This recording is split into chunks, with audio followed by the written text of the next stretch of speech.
পটুয়াখালীর গলাচিপা উপজেলার Bakulbaria union college মাঠে গণ অধিকার পরিষদের পথসভায় বক্তব্য রাখেন কেন্দ্রীয় কমিটির সভাপতি নুরুল হক নূর। সমালোচনার জবাবে তিনি বলেন, তাদের দল ভুইফোর নয়, বরং সারা দেশে সক্রিয় একটি নিবন্ধিত রাজনৈতিক প্ল্যাটফর্ম। তিনি আরও জানান, 2 শতাধিক আসনের প্রার্থী ঘোষণা করা হয়েছে। খুব শিগগিরই বাকি আসনগুলোতেও চূড়ান্ত করা হবে। বিস্তারিত থাকছে পলাশ হলাদারের প্রতিবেদনে। পটুয়াখালীর গলাচিপা উপজেলার বকুলবাড়িয়া ইউনিয়ন কলেজ মাঠে অনুষ্ঠিত গণ অধিকার পরিষদের পথসভায় বৃহস্পতিবার রাতে সংগঠনের কেন্দ্রীয় সভাপতি নুরুল হক নূর সমসাময়িক রাজনৈতিক পরিস্থিতি নিয়ে বক্তব্য দেন।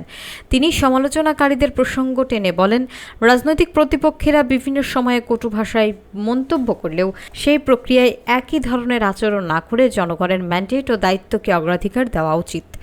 তার বক্তব্যে উঠে আসে, গণ অধিকার পরিষদ কোনো আকস্মিক বা অনিয়মিতভাবে গঠিত দল নয়, বরং নিবন্ধিত, সারা দেশে বিস্তৃত কার্যক্রমে যুক্ত একটি সংগঠন।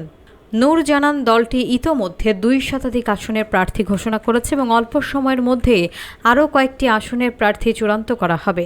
তিনি উল্লেখ করেন, রাজনীতির মাঠে তাদের অবস্থান সংগ্রাম, আত্মত্যাগ এবং যোগ্যতার ভিত্তিতে তৈরি এবং জনগণের সমর্থনই তাদের প্রধান শক্তি। কর্মসূচির সভাপতিত্ব করেন বকুলবাড়িয়া ইউনিয়ন কমিটির আহ্বায়ক মোহাম্মদ জুয়েল খান। বিশেষ অতিথি হিসেবে উপস্থিত ছিলেন কেন্দ্রীয় নেতা অ্যাডভোকেট শিরিন আক্তার শেলি, যুব অধিকার পরিষদের জেলা সহসভাপতি মহিবুল্লাহ এনিম, গলাচিপা উপজেলা শাখার আহ্বায়ক আলহাজ হাফিজুর রহমান ও সদস্য সচিব মোহাম্মদ জাকির মুন্সি সহ স্থানীয় নেতৃবৃন্দ। অনুষ্ঠানে বক্তারা গণতন্ত্র, স্বচ্ছতা এবং জনগণের অধিকার প্রতিষ্ঠায় ঐক্যবদ্ধ থাকার আহ্বান জানান। আমরা এই সরকার পরিবর্তন করতে চাই। আর কত রক্ত দেবো ভাই? রক্ত তো দিয়েছি, আর কেন রক্ত দেবো? আর এক ফোঁটা রক্ত দেবো না, কারো রক্ত ঝরতে দেবো না। আমরা সম্প্রীতির বাংলাদেশ চাই, সহনশীলতার বাংলাদেশ চাই, আমরা ঐক্যের বাংলাদেশ চাই, সংঘাত সহিংসতা নয়। এই নতুন বাংলাদেশ বিনির্মাণ করার জন্যই আমরা লড়াইটা করেছিলাম। কাজে আর রক্ত আমরা দেব না, এবং কেন রক্ত ঝরতে দেব না। এই সমস্ত জ্বালাজালি এগুলো মানুষ ভালোভাবে নেয় না। কাজে আমরা এই হিংসা বিদ্বেষ ভুলে যাই। এই নির্বাচন আগামী 12ই ফেব্রুয়ারি জনগণের ভোটের মধ্য দিয়ে এই এলাকার জন্য 5 বছরের জনপ্রতিনিধি নির্ধারিত হবে। আপনাদেরকে সিদ্ধান্ত নিতে হবে, আপনারা কেমন প্রতিনিধি বানাবেন, কাকে প্রতিনিধি বানাবেন। আপনারা যদি, আমি পরিষ্কার বলছি, আপনারা যদি চান আমি প্রতিনিধি হব, যদি না চান, অন্য কাউকে চান, অন্য কেউ হবে।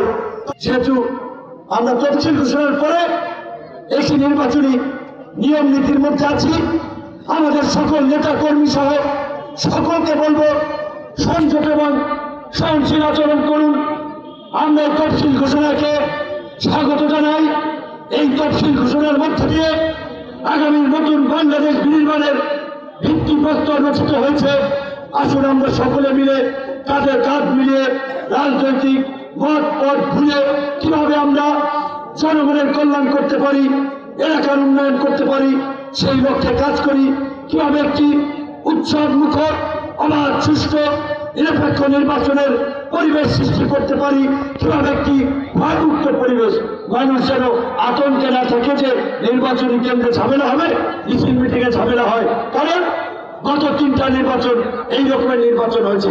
কাজে এইবার যেন এই রকমের নির্বাচন না হয়, সেজন্য রাজনৈতিক দলগুলোর দায়িত্ব জনগণের মাঝে আস্থা ফিরিয়ে আনা, উৎসব মুখর পরিবেশ তৈরি করা।